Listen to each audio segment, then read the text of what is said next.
tuned into SEC Sunday Night, part of the Chief Sports Network.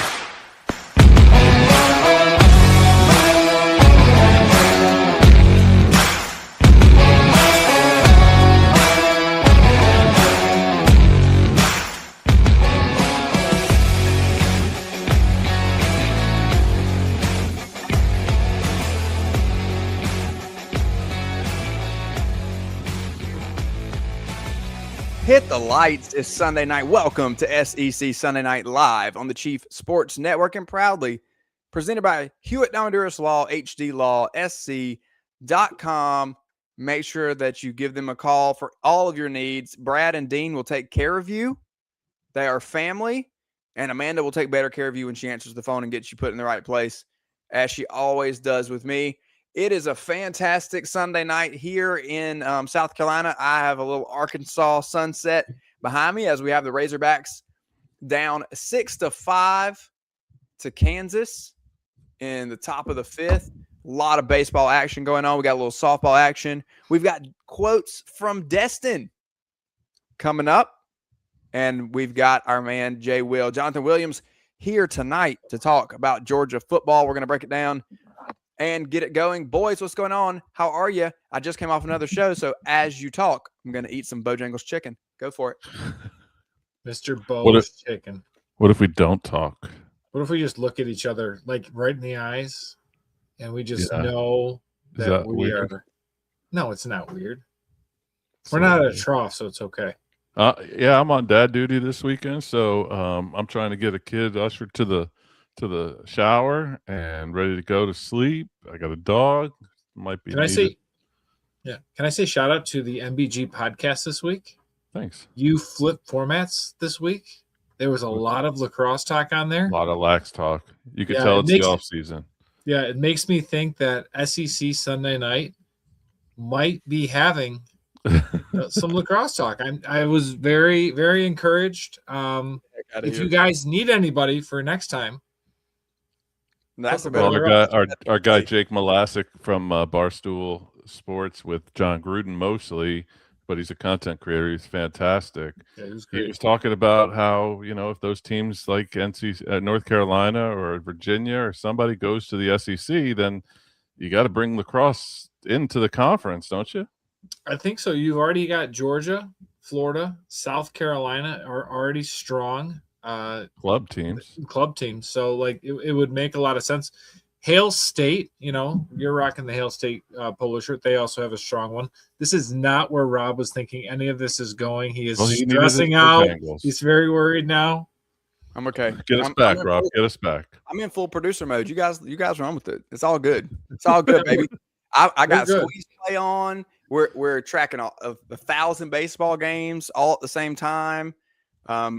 I'm How on did the Twitter, ACC do? making sure people know that we're out here playing, that we're on. How'd the ACC and Big Ten do this weekend? When the ACC wins the College World Series, we'll talk. We don't, as I told our friend FSU 3 times, do not bring me facts. We are working on narratives here. Narratives are what keep us right. The SEC is on top. Everybody else is second place. We will not talk about that technical college on North Avenue. We don't have to worry about them at all. Not yet. I think everybody's got to worry about them. I agree. It's unfortunate for those that are in a conference that don't root for their conference. I don't root for a conference. I don't like them. Speaking of lacrosse schools or teams that should be a lacrosse school, those nerds should have lacrosse. Those Brads and Chads need lacrosse down there. Brads and Chads and Hawthorns and whatever else. Listen, we can go beyond Georgia Tech. Okay, let me ask a question before we even get into the SEC in general. College baseball tournament. Yep. I'm torn. My favorite regional so far between the upset in LA with UCLA going down today, which is dead. I think my favorite is the Hattiesburg regional, where Little Rock and Jacksonville State are battling for a shot at the Supers. I love it. Isn't love that, it. Isn't that fun? Have No. you, it is fun. Have you It is forgotten about the Auburn Regional with Milwaukee? It's Algonquin for the good land is in the winners bracket there, and they were 23 and 27, I believe, coming into the regional, but won their conference. Get hot, baby.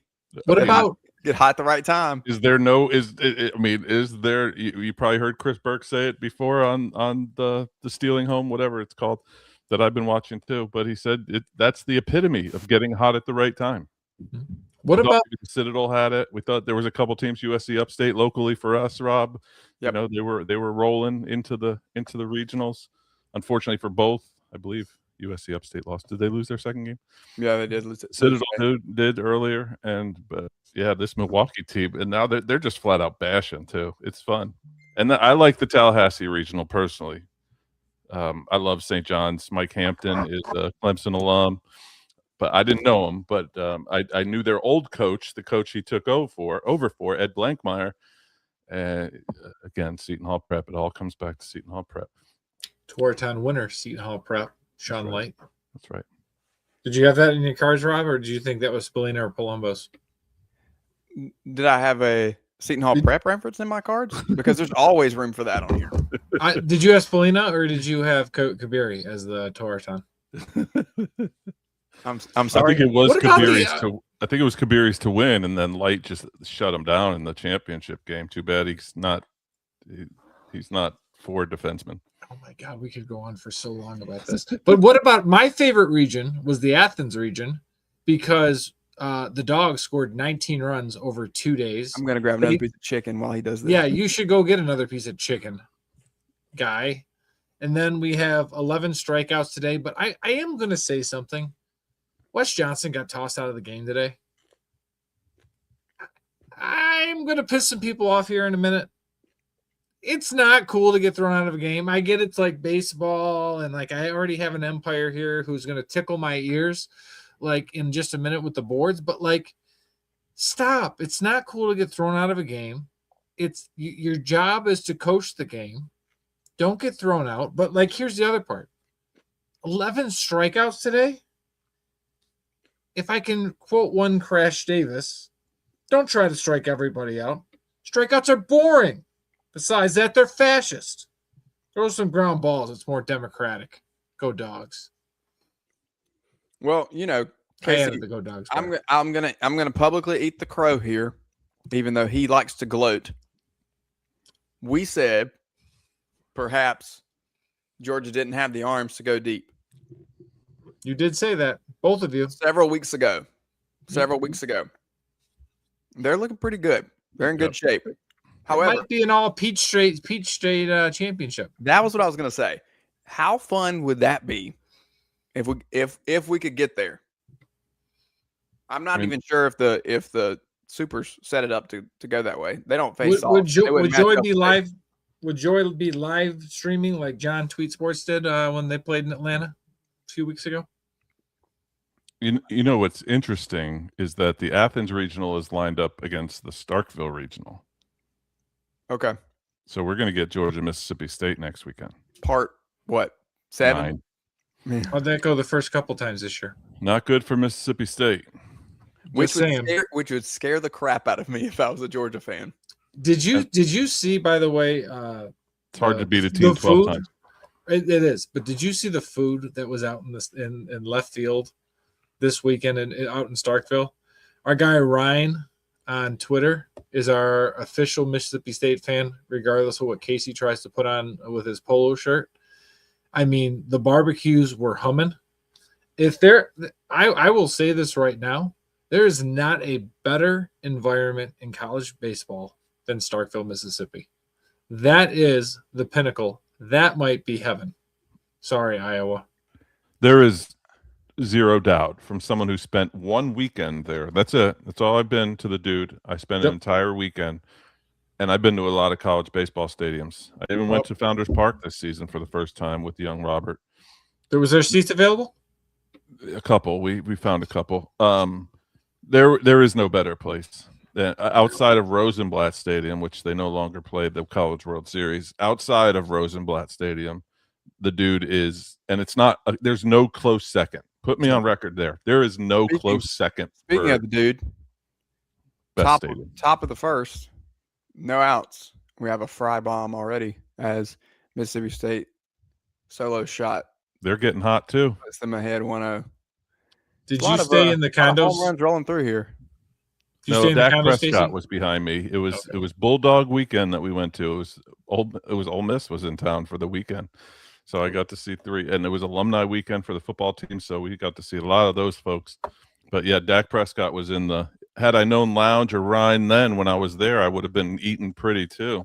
Yeah, but yeah, Dak was right behind me, and people were like fawning over this gentleman. It was crazy to see. I got to go check out the dude. Back in 2022, I was out there for Georgia Mississippi State, and I got to go inside. I got to go see the locker room. Got to go see their indoor hitting facility. Just Rafael obviously Palmeiro hitting facility. Yeah, it's the condos are awesome. Did not get to stay in the condos. I was not that was not that much pinkies up, regardless of what the vest and the hat says tonight. But just one of the nicest facilities. And again, if we're going to talk about it, I will throw Starkville out there as in College Baseball USA. And will they bring 17,000 this weekend? Seats 13, but they do standing room only. And the weekend that I was there I set the record. It was 15-1. Yeah. And I'll tell you what, you couldn't get around when you were standing. We were out in left field.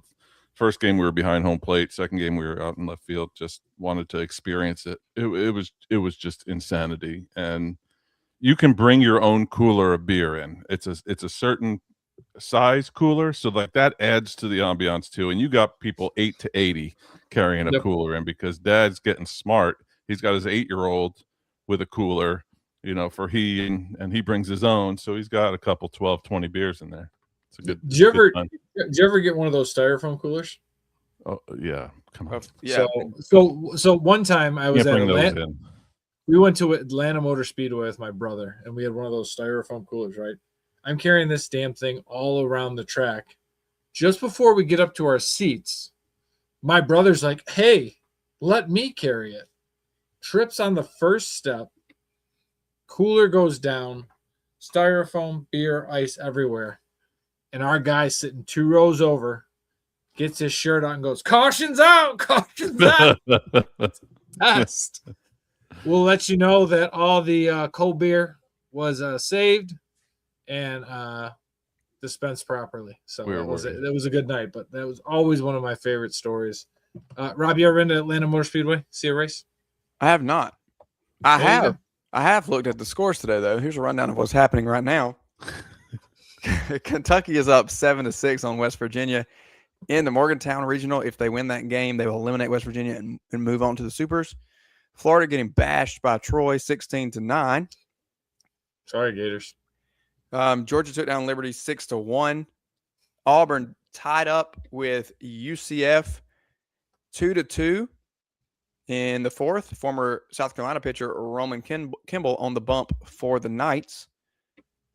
Texas is down 3-2 to UC Santa Barbara in Austin, bottom of the sixth. And the top of the fifth, Oklahoma is ahead against Georgia Tech. We talked about the Yellow Jackets, but a grand slam a few moments ago from the Sooners has them up 10-8. And the bottom of the fifth, I mentioned this before, Kansas now stretching the lead 8-5 over Arkansas. The Bulldogs of Mississippi State now up 2-0 against Louisiana. Top of the first at the Dude. And coming up, we've got Arizona State and Ole Miss. They just got started a minute ago.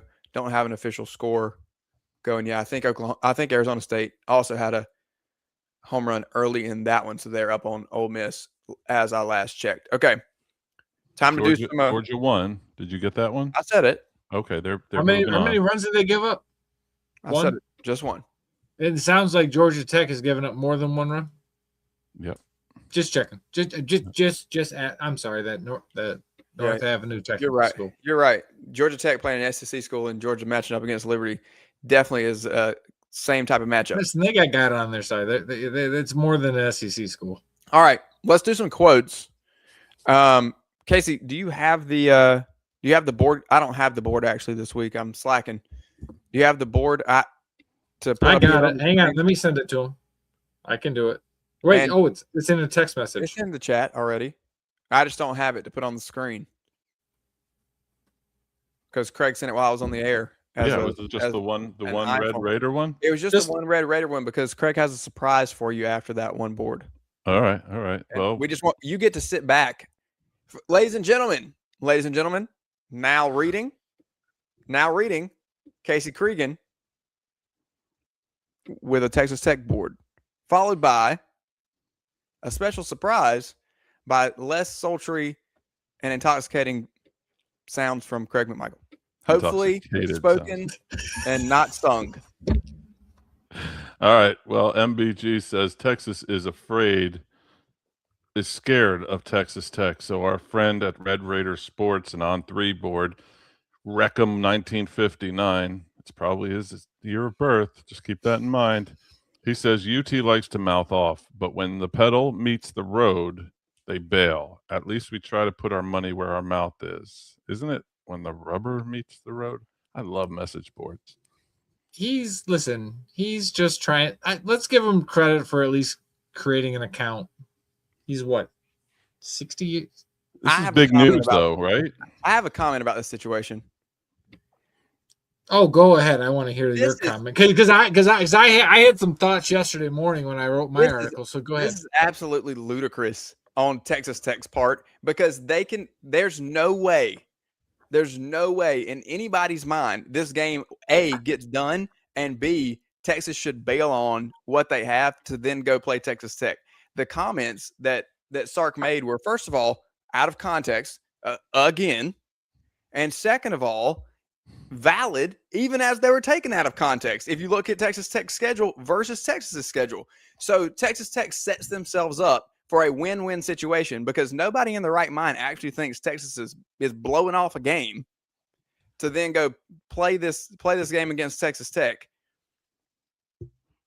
It just the whole thing makes very little sense to me. It's a power trip on the part of Cody Campbell and Texas Tech so that they can look like they stomped out Big Brother when that's not the case whatsoever. I have a question for you both. Is this just to get at people's minds off of the quarterback situation? Never. I don't think. Hey, look over here. I don't think over here. Yeah. I don't think that's the case, but it doesn't hurt. That's for sure. No, I think it just shows that the SEC and Texas is scared of little old Texas Tech. And listen, Rob, if Texas is so good and they're so strong, give up Texas State. They're not. Go play at AT&T Stadium. Stupid. How would they be stupid? Listen, if their 2s and 3s can play, send their 2s and 3s to AT&T Stadium to play Texas Tech. That's not what he said. Let the ones That's not what he said. He didn't say that their 2s and 3s could beat Texas Tech. He said their 2s and 3s could beat the schedule that Texas Tech plays. Who gives a damn? Go play. There was never a comment directed at the Texas Tech roster. He didn't say we can go out there with our backups and beat them. He said they don't have any quality competition on the schedule. He might be able to though this year. Okay, but so what are we losing? What are we losing? What are we losing? We have Neanderthals picking the playoff. If you lose one game, they're going to say, this team lost 2 games. This team lost 1 game. But it's Texas Tech. It's not Ohio State. Put them in. Get out of here. It's not but it's Texas Tech. They don't even have a damn quarterback right now. The one guy gambles. He's gambled over $100,000 since he's gotten to Lubbock. The other guy has allegedly. The other guy has an ACL that isn't working. They couldn't score against Oregon. What the hell is Texas afraid of? Go show them what all gas, no brakes is all about. No, they're not afraid of anything. Go play it. Go play the game. Threat. It's an empty threat. It's threatening somebody who you know is not going to step outside and come over there. Go play the game. So stupid. It's not stupid to cancel a game and then try to set this up. It's not going to happen. Why? It's good to be back, boys. Why is it not? Why can it not happen? Why is it stupid? At what point? Excuse me. Hang on real quick. Unlike the crap show that's going to happen in week 3 in Oxford, Mississippi, because Lane keeps running his mouth, this could actually be a lot of fun because it's good, healthy banter. It's Texas football. It's what matters more. Everything's bigger in Texas. Joey McGuire put his relationships in there. He called both coaches. I guarantee you, he said, hey, listen, Abilene, Christian, directional, whatever school they're playing in week 1 and Texas State, why don't you guys go play each other? We'll go play Texas. Who cares? I'm sure Cody Campbell get them all set up. They play in AT&T Stadium. This is coming from the guy who's Mr. Anti-Neutral Site. This would be a phenomenal game. College Game Day would go there. Happy. Jerry would be happy too. Jerry would be happy. That's the play. Listen, here's an even better idea. You ready for this, Rob? I read it this weekend from some brilliant writer. Let's make it a doubleheader. Let's have 11 a.m. God's time kickoff. Abilene Christian and Texas State, and then 6:30 we can have Texas play Texas Tech at Jerry World. Why not?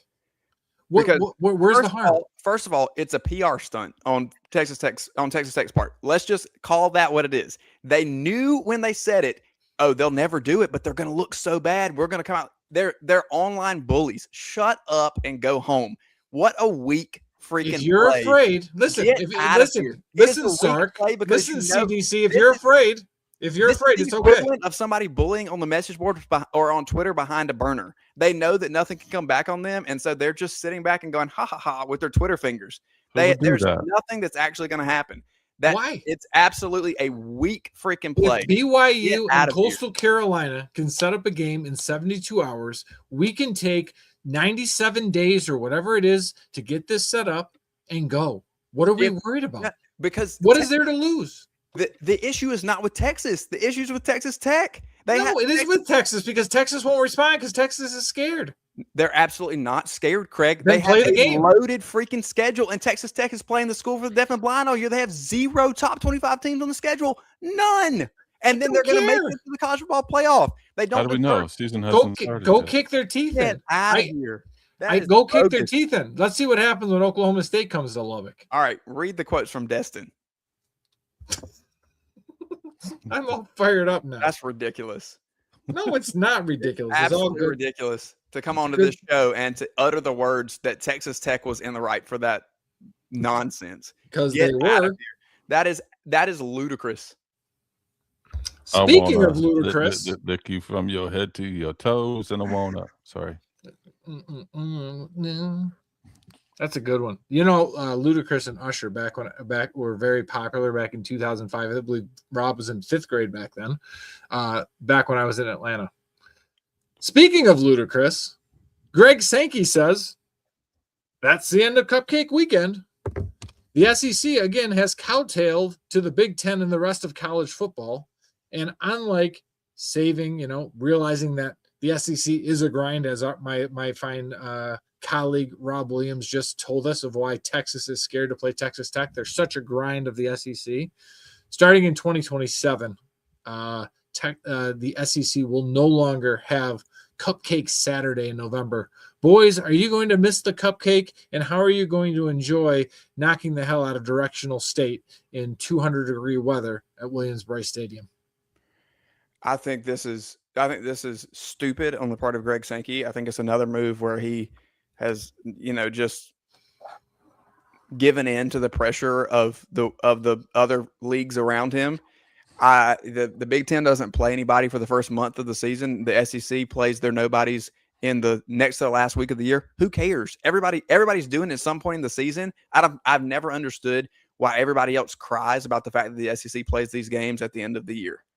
If you want to play them as tune-up games for your first 3 games, we're gonna wear out the MAC for all of September and not have TV-worthy games until October rolls around, then okay, nobody has pressured the Big Ten into changing that format.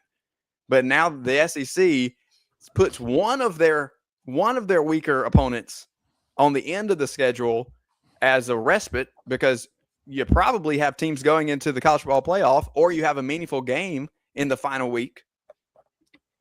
I think it was well positioned to have quote unquote SoCon Saturday. I don't think it was ever a slight on the SEC to have that weekend there.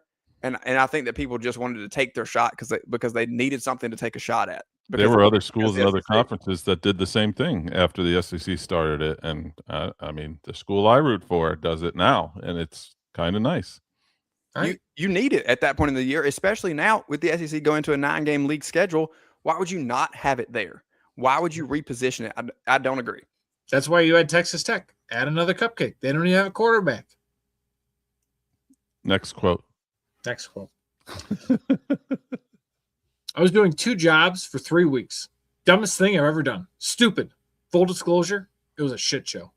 John Summerall, Florida, talking about what it was like to try to build Florida's roster while still coaching the college football playoff. Before you respond, he's got one more quote that wasn't directed at anybody, but kind of seemed like it was.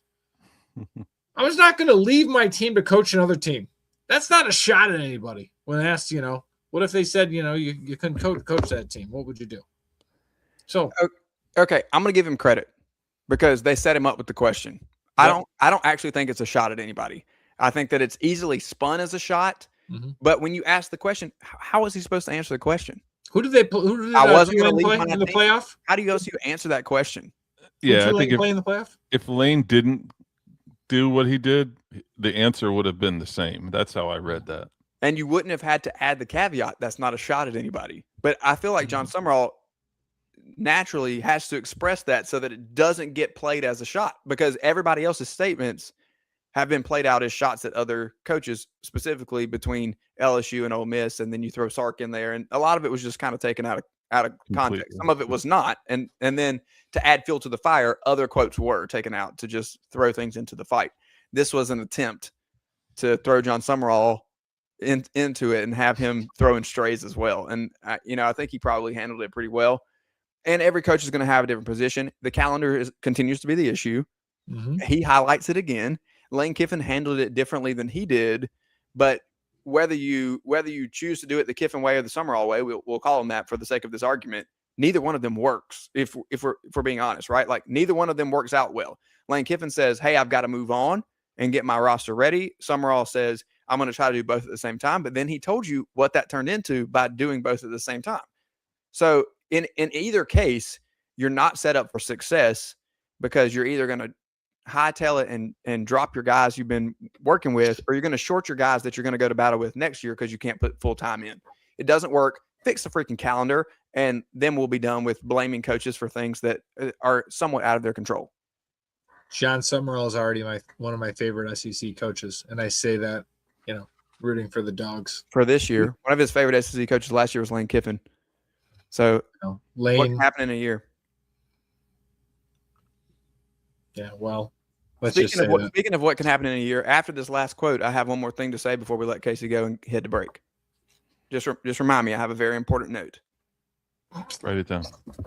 Okay, write this down. Okay, so college football playoff expansion. Speaking of stupid ideas, 2 quotes for you, gentlemen. The number of teams in the college football playoff is the last thing I think about. Man, no one cares if I think it's 12, 16, or 24. Whoever is figuring out, God bless them. That's the new head coach of Auburn, Alex Golsh. And then Mike Elko. What does Mike Elko want? 40. Then I won't get fired. That's what it is. Comical quote from Mike Elko, but he's acknowledging what every other coach is saying, what every other coach is thinking. It's the same reason that the Big Ten wants 24. It's a money grab. The same reason that SEC coaches would say we want this or we want that. It's all individualistic because that's how everybody operates. The Big Ten only wants 24 teams because they want to have to spread the rev share over to Fox so they get more money out of the TV deal. They don't actually think that 24 is better, right? Like, we all understand that. Nobody in the right mind thinks, oh, we should go to 24. It's like, no, we have a direct tie to more money coming to us and not to you. So we want to continue to build the gap, widen the gap, however you want to phrase it, between the Big Ten and the SEC by funneling more money into our conference. And we can do that if we go to 24 because Fox is going to get a piece of the pie, and therefore we're going to get a direct line, unlike the ESPN line that currently runs the ACC and SEC. So there is the whole shebang about it. So Mike Elko is making a sarcastic comment. but he's just shining a giant spotlight on what everybody is thinking. He's I don't care speaking for everybody. I don't care what we do. Do whatever makes it the path of least resistance for me. Is it job security though? Like, and I'll bring back, my former homeboy Lane Kiffin. Kiffin showed that, trying to win a national championship didn't matter last year because, he took a team that went to the semifinals and, he decided to go to LSU, speaking of shit shows. But, like, is it a guarantee that if you make the college football playoff at 24, you're not going to get fired? That's a wait and see, I think. No, I think it's a wait, but it's a narrative that's been out there, though. It is for a period of time. It is for a period of time because it will end careers early and it will elongate careers that wouldn't have been elongated, if that makes sense. Like there will be guys who don't get into 24 and they'll go, oh yeah, we're done. That if they hadn't gotten into 12 or 16, you'd have been like, well, give them one more year. Yep. Then there's going to be guys who get in at 24 and they're going to be like, we made the playoff. Sign him on for an extension. How can you fire someone that made it for 4 straight years, got bounced in the first round? That's exactly it. There's going to be a 3 to 5 year adjustment window where they say we made the playoff 3 years in a row. I guess so. That's my question. You guys are smarter than me at a lot of things, basketball and baseball being one of them. We've displayed that tonight, clearly. Two of them. Math. So I think about basketball. I think it's rare, but like, are there coaches like nothing memorable comes to my mind? Coaches that get fired who made the NCAA tournament. If you make the round of 68, it depends on if you're at a blue blood and you're getting bounced early. Like think about the one that comes to mind.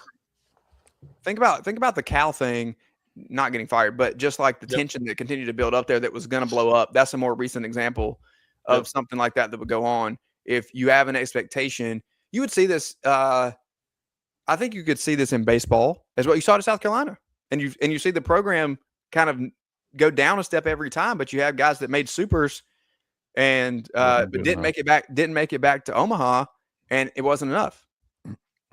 Fair enough. From a message board standpoint too, it absolutely. You said it, Mark Pope. He makes the tournament at Kentucky, but you get bounced in the first, second round. Fan bases go turn on you immediately. Now, what the administration does is a different story, but yeah, you lose two playoffs in a row, they're going to be starting to ask questions, no question. Yeah. By the way, I'll go finish with a beaut of a quote. It's okay to make it hard to get to the playoffs. None of us is answering for the good of the sport. We're answering for the good of ourselves. Yeah, exactly. That's what it's been the whole time. Speaking of the good of ourselves. We've got to get out of here to a break because we got to bring our man Jonathan Williams. You had something you had to say though. I don't want to keep him waiting, and Daddy Daycare's got to go off and get the boy to bed. But before we do that, boys, let me just say congratulations to us and happy anniversary. As 1 year ago tomorrow, but it was on a Sunday night. We had our first show on the Chief Sports Network as SEC Sunday Night. No longer, it just means more football and coffee. 1 whole year on this network. So appreciate you guys. And it's been a fun ride for the last year. Oh, and I was wrong tonight, just to honor the occasion. Look at that. I remembered. All right, this is SEC Sunday Night. It's 8:33. When we come back, a Georgia football preview with Jonathan Williams. We'll be right back after this. Thanks, Casey. At TriFit Physical Therapy and Performance, we believe true health and peak performance start with personalized care. Whether you're an athlete recovering from injury or just chasing your next personal best, we're here to guide your journey. With expert coaching, hands-on therapy, and transparent cash-based pricing, you get the care you need without the insurance red tape. One client drove 100 miles just to see us and said it was worth every mile. Contact us at trifitperformance.com or 803-353-5619. TriFit Physical Therapy and Performance, where recovery meets results. When playing sports, you want a coach that will fight for you. At Hewitt Diamaduros Law Firm, we've got your back. Whether it's personal injury, insurance disputes, negligence, or wrongful death, our team delivers exceptional legal services that makes meaningful difference in the lives of the individuals and families we work for. Visit hdlawse.com. hdlawse.com. Hewitt Diamaduros, we're on your team.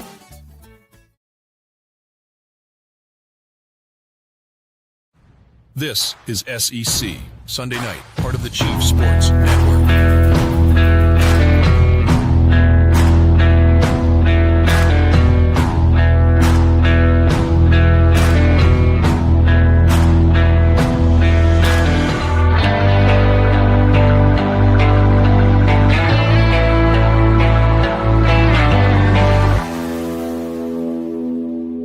Welcome back to SEC Sunday Night Live on the Chief Sports Network. We are proudly presented by Hewitt Damaduros Law, HD Law, SC.com. Thanks again to Casey Cregan for being with us tonight and every week as we have now broached the 1 year mark at Chief Sports. Welcome in to our man, Jonathan Williams, Dr. J. Will, in the building to talk about the Dogs. Please tell me you do not think that Texas should cancel a game and play Texas Tech. No, I don't think that they should cancel a game to play Texas Tech. And this is what I've said about it. I'm on the team of this is a great PR move by Texas Tech because they can lob this up. They can put it in Texas's court, say it's on you now to kind of dispute this feud, to kind of let everything settle. We're going to offer up not only to play you guys, to say that we'll put you on our schedule. We're going to pick up the tab for any of the other games that you want to cancel to do this for, knowing that Texas isn't going to do this, knowing that Texas isn't going to try and make their already tough schedule even tougher by putting Texas Tech on it. Great PR move by Texas to kind of fire some shots back at Steve Sarkisian. You know, I love a good in-state rivalry, so I love it when it gets to this type of magnitude as well. There you have it. A statement from a neutral third party. And Right. I believe that's a chalk tally on this side of the board over here. All right. You both are wrong. I'm You're just here- saying, like, I love you both. I love you both, but my gosh.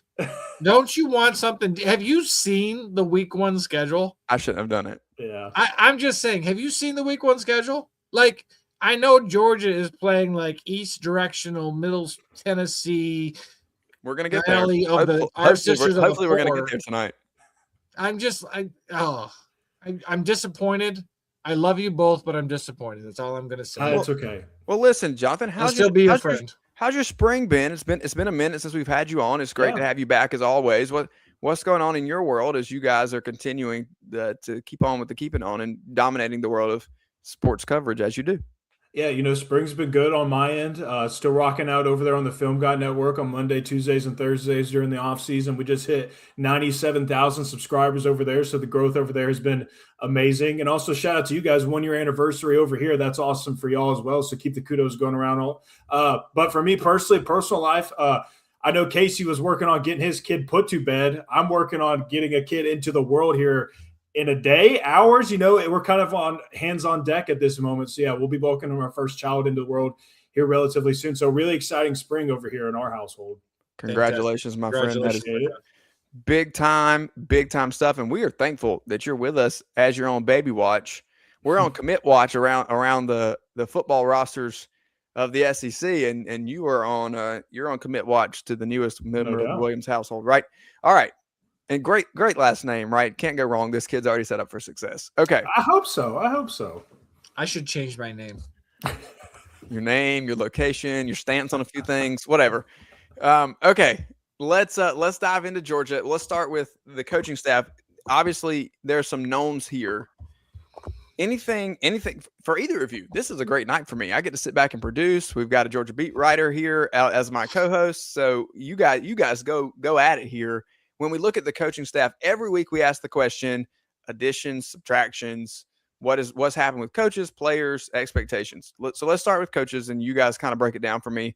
What the casual SEC fan, or even the locked-in SEC fan, who maybe is a big-time fan of Tennessee or of Arkansas, maybe not following the ins and outs in Athens. Mm-hmm.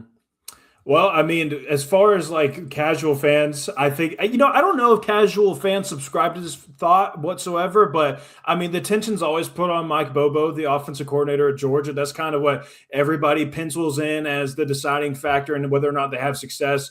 most people, or I should say some people, will just go ahead and say, hey, that's a problem. We just got to deal with it, this, that, and the other. Some people are on the other side of that. I think, though, as far as coaching staff goes, especially into this season, the bigger person to pay attention to is Coach Knight, who's now coaching outside linebackers for Georgia after Coach Uzo Deribe, now over with the Dallas Cowboys. He got himself a little promotion. And, that was something that Georgia struggled with. This is a pass rush specialist they brought over into this football program, and that's something that they really struggled with last season. I mean, they could not get after the quarterback, or really not even get after the quarterback. They couldn't get him on the ground at the very least. They weren't getting the quarterback on the ground. Sacks were at a very all-time low for a very strong defensive unit that typically is. So I'd be kind of paying attention there. Someone that's labeled as a pass rush specialist, especially knowing that they have Gabe Harris, they have Quintavious Johnson, but it really got thrown onto the younger guys this season because Amaris Williams, who they picked up from Auburn, was kind of supposed to be this like spark plug that they plug into that room, and he ends up tearing his ACL in spring practice, going to be out for the rest of the year, it looks like. So you're looking at young guys like Isaiah Gibson, Darren Ickenogron, Chase Lynn, AJ Lonan. It's really kind of a big time for, hey, what does the development look like from this guy? How do you think that's going to change the scheme? Because it does seem that for the last few years, like Georgia has not gotten after the quarterback, gotten after the quarterback well at all. It just seems like, if we get a mobile quarterback, it's like, okay, here we go again. But like, do you think there's going to be some scheme change? Do we bring more heat? Do we bring more pressure? Is there going to be something that Glenn is going to be doing differently now with Knight on staff? Or like, how do you think it's just the impact? We're just going to let these guys, coach them up a little bit. Like in Georgia's heyday, like when they had their prime defenses, when Dan Lanning was the defensive coordinator, I think what they had a lot of success with was sim pressures. Guys, everybody lining up on the line of scrimmage. You had guys like Nakobe Dean, Quay Walker, anybody in that linebacker room just kind of pressed up against. And you had no idea who was going to drop. I mean, there were situations in that defense where Nakobe Dean and Quay Walker are close up to line of scrimmage, and they're dropping Nolan Smith and Trayvon Walker. Like, those are the two guys that they're dropping back, the first overall draft pick and another first rounder. So I think that they kind of stepped away from that and doing a lot of those different things. One, because, as a lot of coaches will tell you now, the talent, the depth isn't there anymore. But I think really where Georgia thrives the most, when they're getting after the quarterback most, when they have higher numbers up in the sack categories, is when they have a dominant interior defensive lineman that can take up blocks. He takes up all the attention, and that leaves linebackers free. They can rush freely as they please, and that's usually where their sacks come from. They might get that in Elijah Griffin this year. He was a true freshman last year, stepping into a bigger role this year. Sounds like he's on that trajectory of entering college football stardom. Like, this guy's going to be a dude. He's going to be a first-round draft pick. If that happens, along with Xavier McLeod and Jordan Hall and Josh Horton all kind of also settling in their roles in the interior defensive line, that's where I think you'll really see Georgia maybe up the sack totals this season. I don't think it comes from changing up your scheme too much. It's more so identifying the players who are really good at that, guys like Zayden Walker, who they found late last season, and then also asking your defensive linemen to execute their jobs. That's fair. What about the offensive line? That was an interesting one. We've got Phil Rosher, I think, being promoted. He's not technically coming in. Was an analyst last year.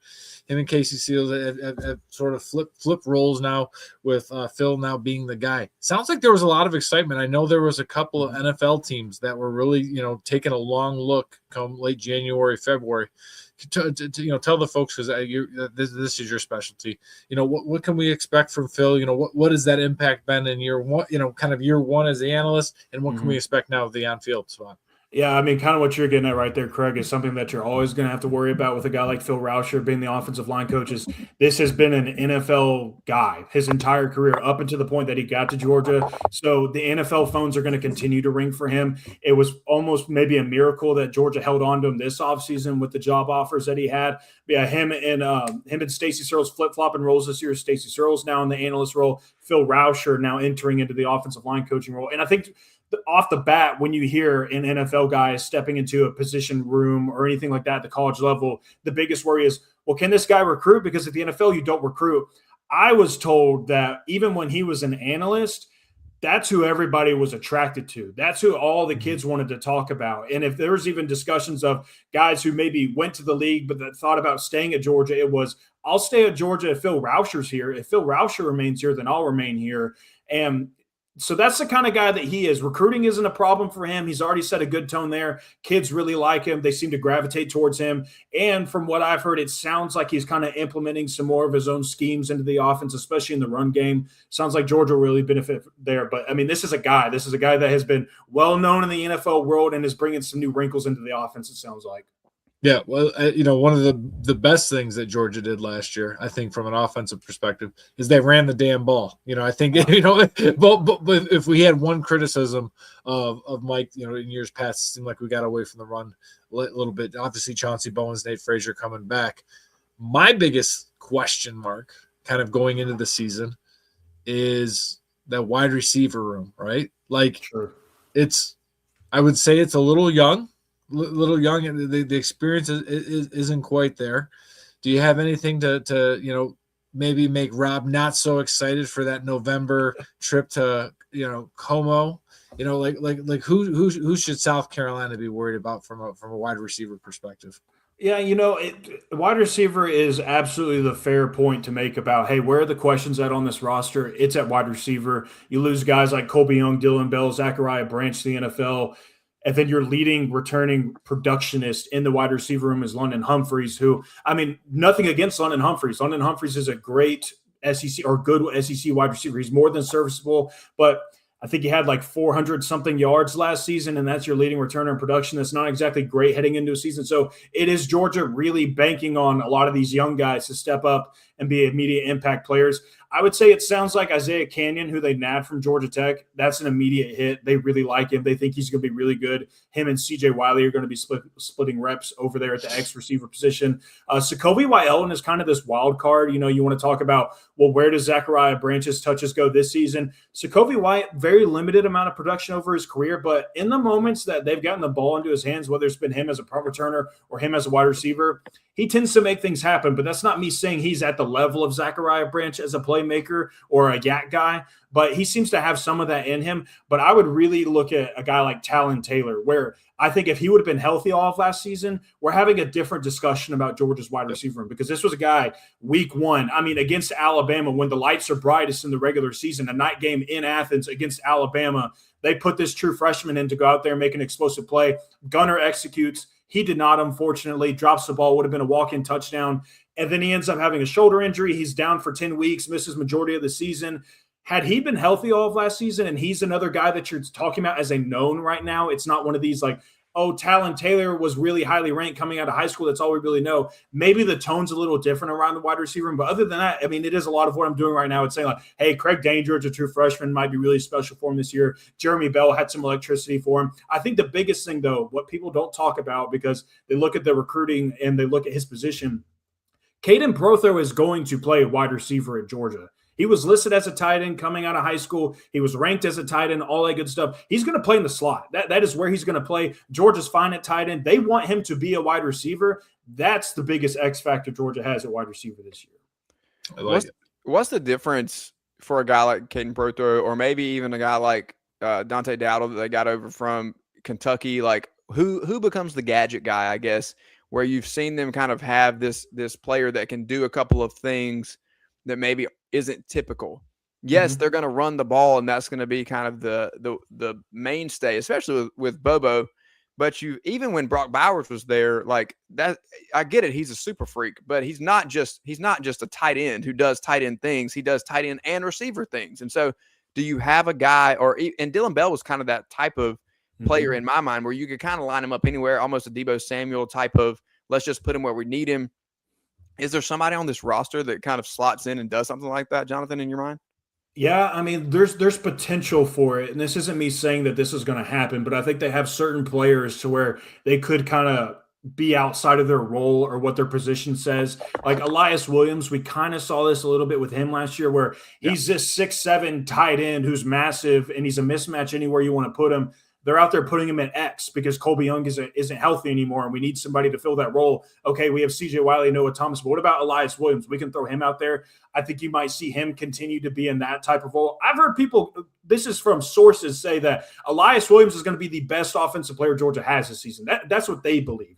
Year 2, Elias Williams will be the best offensive player that Georgia has. That to me sounds like somebody they're going to use in a lot of different ways. Yep. I also think Jaden Riddell maybe enters this type of territory. He went viral in the spring game for taking the end around for a big massive play, and it's like, oh my gosh, here's Brock Bowers again. It's reincarnated and Jaden Riddell. Not that Jaden Riddell is Brock Bowers. Nobody is Brock Bowers, but if you are using him in that way, where we're taking end arounds with tight ends again now, then it shakes things up a bit in the offensive game.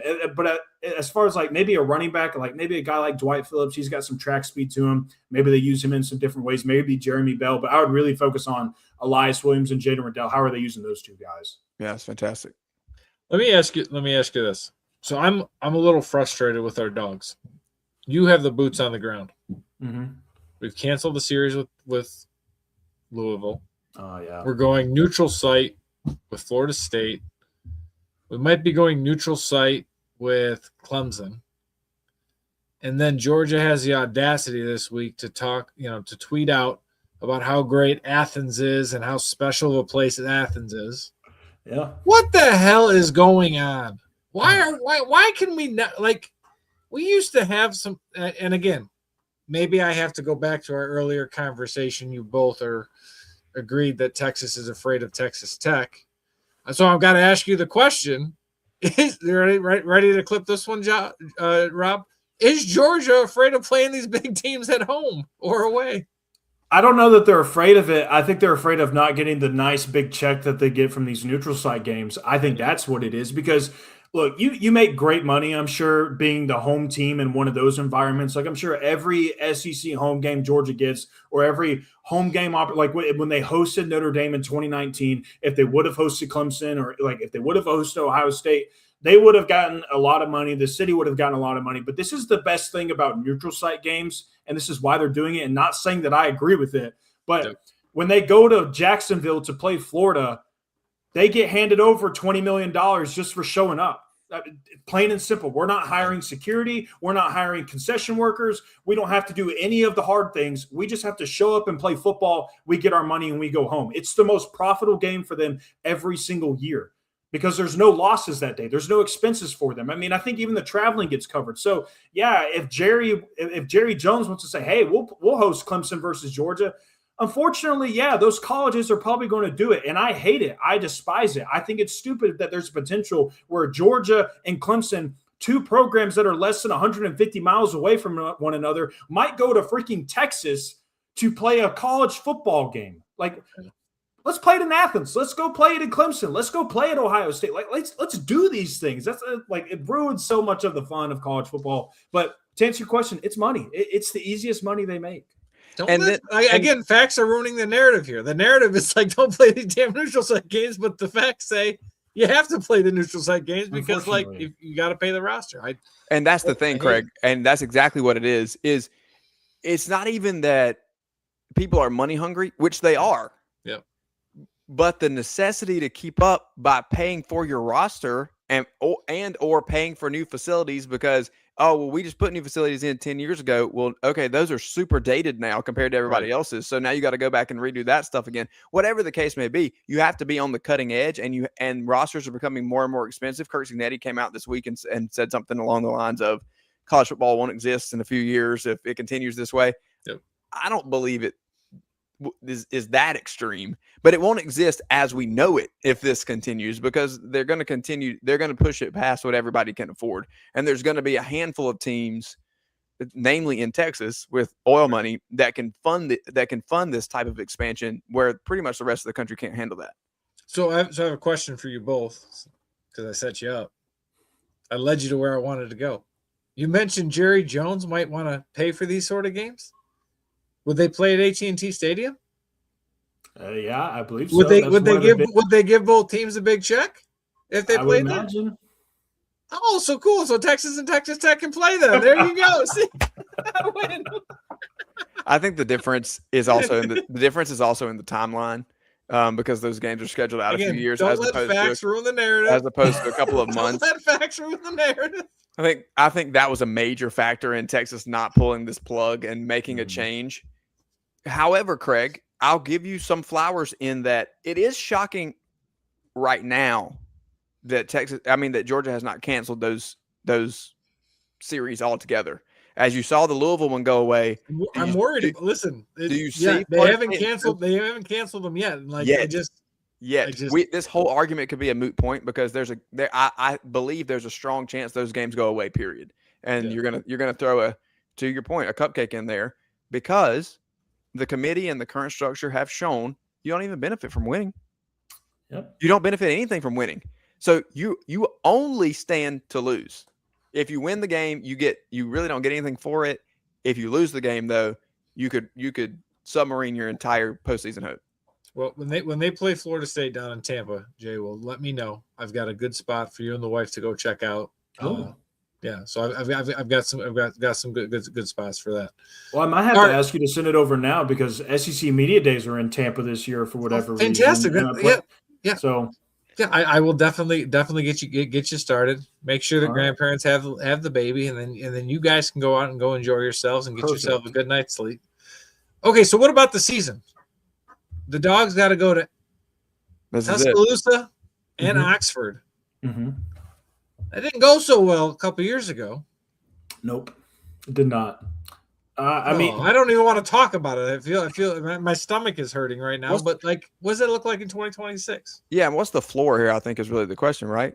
Yeah, I mean, it's typically I go into every season, or at least I have for like the last 4 or 5. It seems like maybe at least since they got out of divisions in the SEC, because when they were in divisions, it felt like a cakewalk every year for Georgia to walk through the East, and then it was whoever they got outside of Auburn from the West. But ever since I've kind of stepped away from divisions, I've always said 9-3 is the floor for Georgia. I don't think you'll ever see an 8-4 under Kirby Smart. I don't envision that. And that's what I feel like with the 3 games that I would mention, the 2 of them being the ones you just mentioned of Alabama on the road, Ole Miss on the road, and then you get Oklahoma at home. Those are kind of the 3 games that I wouldn't say they're toss-ups, but those are the 3 that you kind of circle going into the year of like, these are probably going to be our 3 toughest games. And then the ceiling, I don't feel comfortable ever saying anybody could go undefeated, like projecting or saying that anybody could go undefeated in this format. I know Indiana just did, but no offense, this isn't an Indiana regular season schedule that Georgia has been gifted. It's one of the easier in the SEC, but I'd be comfortable saying that they could go 11-1 with the schedule, but I'd say 9-3 is the floor with this one. Okay. You still didn't answer my question. Should we be worried about Tuscaloosa? Have we exercised those demons in Atlanta? Craig, you've been you understand Georgia at a very high level, especially the fandom aspect of it.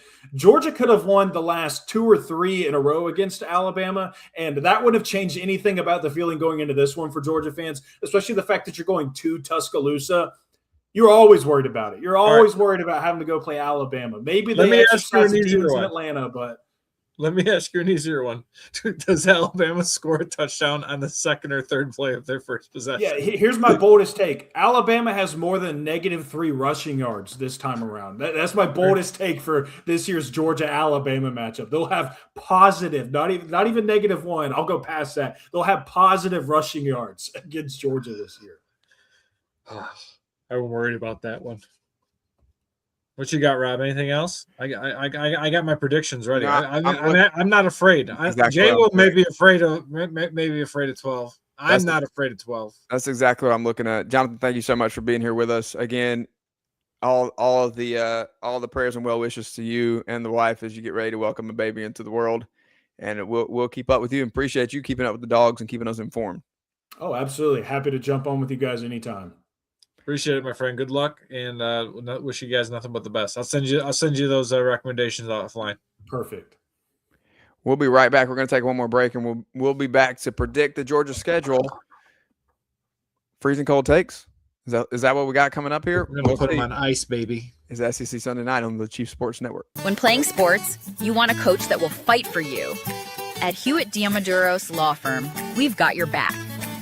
Whether it's personal injury, insurance disputes, negligence, or wrongful death, our team delivers exceptional legal services that makes meaningful difference in the lives of the individuals and families we work for. Visit hdlawsc.com. hdlawsc.com. Hewitt Diamaduros, we're on your team. Oh, man. The building is on fire. Emergencies and accidents happen, When you're in the middle of a fire or water event, all you want is for things to return to normal as soon as possible. Resto Pros of the Midlands is with you, guiding you through the process and working with you to get your home or office back in working order. They'll answer your questions, discuss procedures, and can act as your advocate when it comes to processing your insurance claim. Resto Pros Midlands SC.com. Open 24/7 when you need them. Quality that is guaranteed. At TriFit Physical Therapy and Performance, we believe true health and peak performance start with personalized care. Whether you're an athlete, recovering from injury, or just chasing your next personal best, we're here to guide your journey. With expert coaching, hands-on therapy, and transparent cash-based pricing, you get the care you need without the insurance red tape. One client drove 100 miles just to see us and said it was worth every mile. Contact us at trifitperformance.com or 803-353-5619. TriFit Physical Therapy and Performance, where recovery meets results. Yo, what's up? Baby, let's go!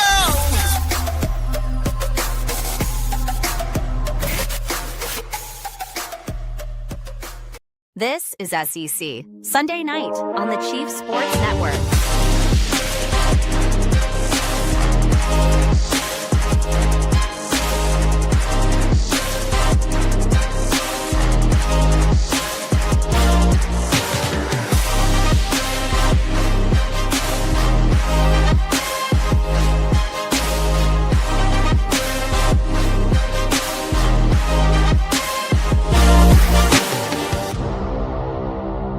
Welcome back to SEC Sunday Night Live on the Chief Sports Network. We are back to predict the Georgia football schedule, but first, an update from Morgantown as Kentucky was winning this game and an opportunity to put the Mountaineers away, move on to the Supers.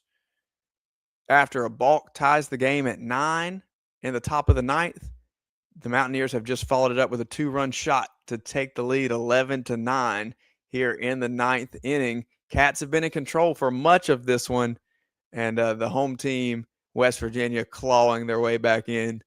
Just absolutely madness. Madness there. Oklahoma up on Georgia Tech, top of seventh, still 10-8 in that one. Georgia's leading Santa Barbara, I believe. Auburn up 4-3 over UCF as it stands right now in, I believe that's the sixth inning. So still a lot of action. Stay tuned. We're not here to break all of that down for you because a lot of it's live and still going on. So shout out to Georgia, by the way.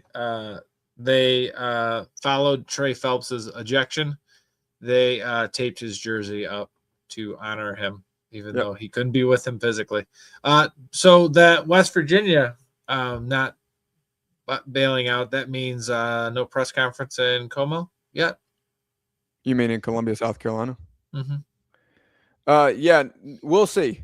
Kevin Schnall and Sabins are the top two. So yes, they'll have to come back and beat Kentucky again tomorrow. Okay. If they finish this off, because Kentucky has not lost and West Virginia has. So if Kentucky were to win this game, Craig, then you'd have both Schnall and Steve Sabins done with their seasons at their respective schools. And an opportunity to move on. I think either one fits pretty well in Columbia. Mm-hmm. So we will see what ends up eventually happening. If it is Kevin Schnall, we just said on the Late Night Gamecock show before this program on the Chief Sports Network, we'd expect that within 72 hours. If it's Sabins, maybe give it until Thursday or Friday to kind of get some stuff done. Something to watch there too. Mm-hmm. Exit interviews probably happening. We've seen this across sports, but definitely in baseball, you can note Mississippi State as being one of those teams this year where a coach brings a lot of players with them. So exit interviews would be important here to say, who's your handful of guys that you may want to take to Columbia if you're taking that job. Are you taking both coaches out for wings just to maybe vet them and see what their thoughts are? Not necessarily to vet them, but I think a special at D's wings is always something that we want to honor for sure. Yeah, for sure. All right, Georgia football. Don't like it. Don't like where I'm going here. I do not like the trajectory of this path, Craig. But we're going to do it anyway. We're gonna do it. What's gonna happen, buddy? This feels very freezing cold take to me, but we're gonna do Put it it on ice, baby. Put it on ice. And here's the thing, this week, and we have Ole Miss next week. We've already picked most of these games. There's not a whole lot of surprises. Craig and I don't get to come in here and really. I mean, we can break down some why we chose it again, but a lot of this has already been picked. And to make matters worse, Georgia starts with Tennessee State and Western Kentucky, and I don't feel the need to break down either one of those games. So I feel like I'm going to take a nap. We're both going to take wins there. We've already picked Arkansas. We've already picked Oklahoma. Do you you have any flips? You want to do any flips? What is the fear? What's the fear with Oklahoma? Like I guess is it just because it's Oklahoma and they could be something? I think if they put it all together, they're actually really good. The defense is good. Sure, absolutely, and I think that peak Mateer is also very good and very scary because he is Timu Brett Favre, and he makes plays, and if he is making those plays, and like I said, if he's peaking, then I think he's kind of like he's almost unstoppable because he has this little bit of magic in there where he's so gunslinger, but there's a lot of risk in gunslinger, Craig, and that's where you and I come in and go, we're going to bet on the turnovers and a potential injury. Is it this situation? Is this like a 6-3 first half game and Georgia wins like 24-10? Probably. Yeah. Like at night though. Just please don't wear the black uniforms. Like that is one. So that's one thing I probably should ask Jay. Well, do you want black uniform? I do not. I think that just means that I'm 40 and I'm old. That's why I wear my hat backwards. I don't want black. They've got the red uniforms are gorgeous. Yeah, I actually agree with you on this. Well, look at that. See, we have come together. We were at each other. We are at odds. Now we've come together. Kumbaya. What we got? I'll take the red for sure. Okay, Vanderbilt. We're not flipping that pick. We're pretty harsh on them. Hey, Jared Curtis. See how's that money treating you, buddy? Yikes! Yeah, that one's gonna sting. Meet Mr. Knight at Alabama. We already picked it. You sticking with the dogs? I'm sticking with Georgia here because I think Bama's down. I don't think they're as down as everybody else does, and I said that. And I think that Keelan Russell is going to be really good. But that doesn't mean – but Marler was here that night. He made some great points too. Line of scrimmage concerns me against Georgia with his Alabama team. Absolutely. You know what concerns me? It concerns me at Tuscaloosa. It's not Georgia's current players. It's Kirby Smart. Yeah. Kirby Smart has like an Alabama complex, and it seems like especially at when they go to Tuscaloosa. And I say that and like there's no other coach I'd rather have than Kirby Smart coaching the Dogs. But there's just like it seems like a tightness that tends to happen when Georgia has the Tuscaloosa. And like again, I'm joking with Jay Will. Second, third play of the game, Alabama's just going to be lighting it up.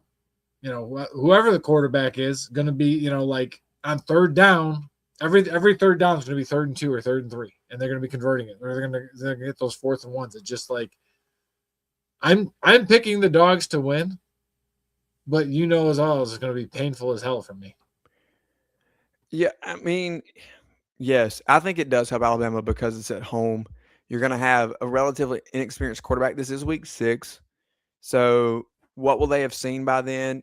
They will have seen Florida State, South Carolina, and at Mississippi State, at Kentucky. This is not a homer pick at all, but out of those teams, South Carolina's going to be the best team they're going to have seen by the time they play Georgia. And there's they're not going to have gone on the road and really gotten tested that much because their tests are at Kentucky and at Mississippi State. Could Alabama falter a little bit and overlook Mississippi State because of Georgia the next week and get into a dogfight, no pun intended, or maybe there is one, against Kamario Taylor and that group in Starkville? That's not something that I think lasts the whole game, but could you get into a little bit of a shootout situation with a Mississippi State team ahead of Georgia? Maybe. I think that if you're Bama, you got to get these quarterbacks in some type of test before you have a Georgia defense come to town. And I still think that South Carolina's defense, if there's anything on that schedule that's remotely close. Well, Bama struggled against South Carolina. Let's be honest. Last 2 years, South Carolina has had them in the crosshairs. It's been a last 2 minutes of the game type of situation. Yeah. Yeah. The one team where I feel like freezing cold is going to come back to get us is Kentucky. And I know I missed that show and I missed you talking to Kevin McGuffey. But I just feel like that could be the sleeper pick in the SEC this year. And again, I'm not, when I say sleeper pick, I'm not saying like 8, 9, or 10 wins. You're talking about the way I picked Mississippi State last year. They're going to clip somebody. Yep. I just feel like they're going to clip somebody. I feel like they've got some energy now. They've got some juice. And I just really like that staff. And again, I picked them to go 3-9 this year. And again, I'm not saying they're gonna beat Alabama. Yep. But they're going to clip somebody. All right. We move on in the Georgia schedule. After Bama, they have Auburn. We've obviously already picked that one as well. We both picked Georgia. A bye week gets them to the cocktail party against Florida. At Mercedes-Benz. Why is that not in Athens? They're still getting the $20 million. I love Jay Will. I hate that he's right. I hate that he was bringing facts to it. Yeah. I think he does too, actually, for that matter. No, 100%. You definitely could see it.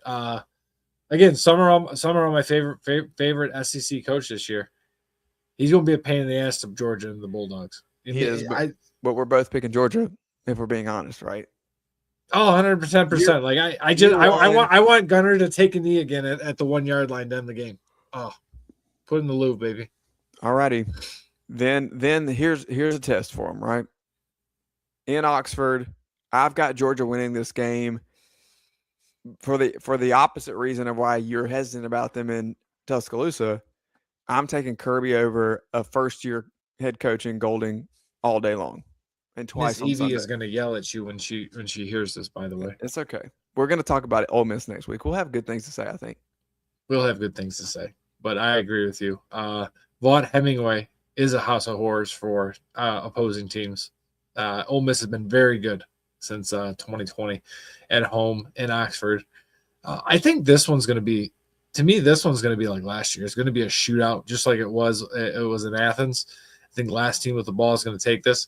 I just think Georgia makes a couple more plays. Chambliss is still giving me nightmares from what he did in the Sugar Bowl. But I see Georgia finding a way and finding that one extra possession to win that game. Yeah, I'm taking the Dogs too. What do you think a goal is? What do you? I know we sort of skipped over Auburn. I feel like Kirby and Glenn have a pretty good handle on that offense, based on how they've taken care of Tennessee. That is the reason it doesn't give me as much pause when they go to play Auburn. I think it'll be a little bit different with Byron Brown because I think that he is going to run. He's going to run a little bit more than what the Tennessee quarterbacks have done under Heupel. In all honesty, he's kind of built a little bit more and had more success at this. He's built kind of like Gunnar Stockton in terms of, full-bodied ability to move and get out in space and run a little bit, accurate passer. He had video game numbers last year at South Florida. So could he give them a little bit of a wrinkle to work with? Sure. But I agree with you. I do think that they kind of have it nailed down. And it wouldn't be something in year one at Auburn that I feel like Georgia struggles. You know what I mean? Yeah. Missouri, we have that picked as a win. We've already picked it at South Carolina. This is a late. We both picked Georgia here, but this is a late matchup for Georgia, South Carolina. That's usually week 2 or week 3. Yeah, it's so early, and the head ball coach himself famously said, you want to play the Dogs early because they'll have some of their guys still suspended, which is probably true considering the ongoing traffic violations that continue to happen.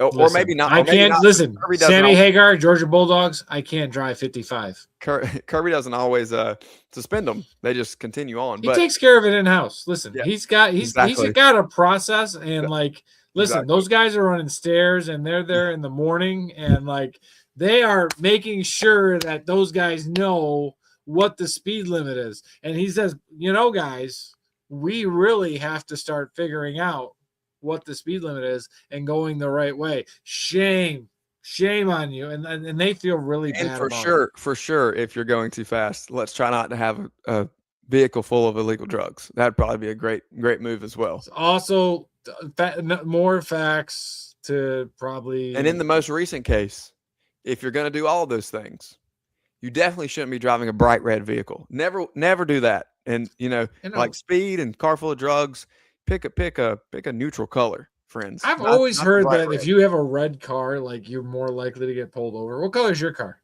Silver. Mine's supposed to be silver. It looks more like a brown, but now it's got like green dust all over it because the pollen has finally come to Michigan. Oh yeah. My God, I went putt-putting last weekend with the girls' lacrosse team. They had their little year-end party, and we had a little putt-putt at the school, and they had some lilac trees there.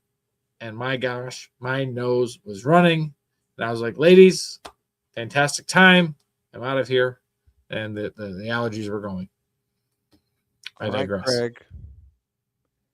There's one more game to pick. Last year I picked Georgia Tech to upset the Dogs. I'm not picking that this year. No. Not picking that one this year. And you know what that means, Craig? We have picked Georgia to go 12-0. Just Wait, how do you know I didn't pick the technical college on North Avenue? because you just shook your head and said nope, as I said that we weren't picking that. No, So that means we have picked Texas and Georgia to go 12-0, which Who do you have in the SEC championship game? I noticed you added an additional game there on our did. spreadsheet of them I did. facing off in the SEC championship game. I did. If that happens, I'm going right here. And I'm Just so going you right know. here. Just so you know. I'm going right here. All right, You- friends. There you have it. 12-0 13-0. from Rob and Craig. That's true. 12-1 and 13-0. You better put that on the graphic. On the Dogs. There. All right. That'll be on the graphic. You can count on it, buddy. Great. is Going to the Sugar Bowl and the quarterfinals again. What could go wrong? SEC Sunday night. It was fun. And the night is young as NCAA baseball roars on. I'm Rob Williams. He's Craig McMichael. Shout out to Jonathan Williams, Casey Cregan, Message Board Genius podcast, Freezing Cold Takes, everybody in the crew on the Chief Sports Network. We'll see you next time.